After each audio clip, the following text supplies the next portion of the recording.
I welcome you all.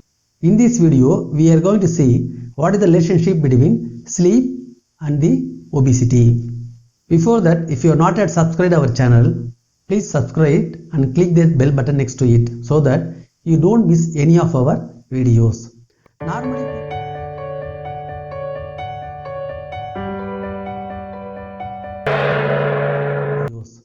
Normally people used to think, if I am not sleeping well, I'll be so tired and my body weight will be decreasing. It's not so. If you are not sleeping well, you will be getting more obesity.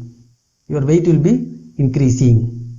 Generally in our body, there are two hormones related to the hunger. When a person is hungry, a hormone is produced in the body. That is hunger hormone. It's called ghrelin. It tells the person to have food. Once he started eating food, there is one more hormone called leptin. That is satiety hormone. It tells that, okay, enough, stop eating. So these two hormones, one is asking you to eat, the another one is stopping to eat. When you are not sleeping, what will happen? This hunger hormone will be induced more than the normal. So you will be forced to eat more. At the same time, it will reduce the production of leptin. That is satiety hormone will be produced less. So you will not have any control over your food. You will be keep eating. So this makes you to get more weight. The third one is that your insulin will be produced more. If you are not sleeping, insulin will be produced more. As we already know that insulin is the storage hormone. It will store only the fat. It will not allow the fat to consume. So naturally your body size will be keep increasing. At the same time, insulin will deplete the potassium in your body. The last video we have seen, potassium is very essential for sleep. It is a calming mineral. So once insulin is depleting potassium, you will not get sleep. The fourth one is cortisol. This is the stress hormone. When you are not sleeping, this hormone, fourth hormone, cortisol will be produced more. This cortisol is a very, very important hormone. We will see some more facts about cortisol. Generally, the darkness tells the pineal gland, which is there in our brain, to produce a hormone called melatonin. This is a sleeping hormone. If you get melatonin, you will sleep. There is no doubt in it. Now, the melatonin and the cortisol, assume that they are sitting in the seesaw, on either side of the seesaw.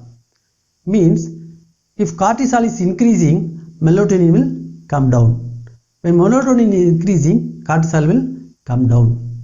So, I told you, if you are not sleeping, your cortisol will increase. Once the cortisol is increasing, what will happen to melatonin? It will come down. Once melatonin is coming down, you will not get sleep. Generally, the pattern of cortisol, when it is getting high or when it is getting low, we will see now. Approximately at 10 p.m. the night, your cortisol will be decreasing, keep decreasing till 4 a.m. in the next day morning. After 4 a.m., it will keep increasing. It will come to its maximum the morning 8 a.m. That's why in the morning we are very fresh. Then afterwards it is gradually decreasing. By 4 p.m. it will come down to average level, normal level. This pattern is very important. This pattern will be existing in your body only if you sleep in right time. That is between 9:30 to 10:30. You have to sleep. If you are not sleeping in time, sometimes cortisol will be maximum in the midnight. So you will be very active in the midnight. The next day morning you will be very tired. Since cortisol is related to melatonin, which is related to sleep, we should know how to decrease the cortisol production. Or we should know what are the factors which affects the increase of cortisol. Your stress, whether it is a physical or mental stress, it will increase the cortisol production. Coffee, tea, that also increases the cortisol. Sweets also will increase the cortisol. The final one is EMF, electromagnetic force. Your mobile phones, laptops, computer, TV, these all having these electromagnetic fields. This will increase the cortisol. So how to reduce the cortisol? That is only very important for us.